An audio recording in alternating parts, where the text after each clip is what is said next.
Sa balitang nakakakilabot, Israel at Iran ay nagbabanggaan. Puso'y nasasaktan, daigdig ay nangangamba't nag-aalangan, hindi lamang sa mapa, sa puso't isipan natin ito'y nararamdaman.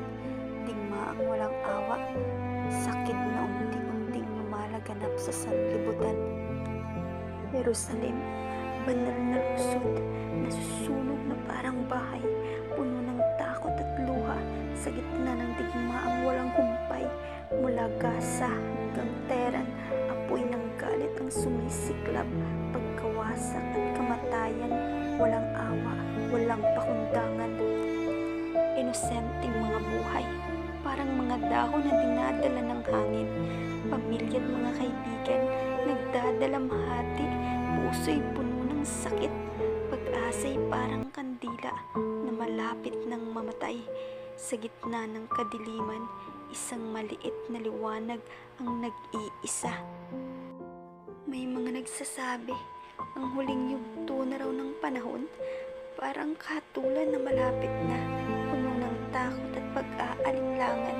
Ang mga propesya, parang mga piraso ng isang misteryong kailangang lutasin, ngunit sa gitna ng kaguluhan, kapayapaan ang dapat nating hangarin.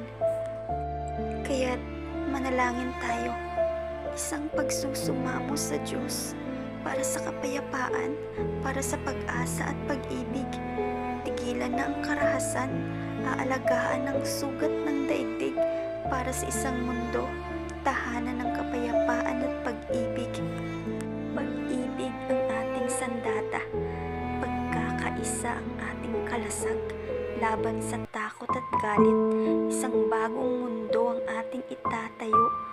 Aral na Jesus, gabay sa ating paglalakbay, pagmamahal sa kapwa, ang magdadala sa atin sa ligtas na dalampasigan. Hindi ito katapusan,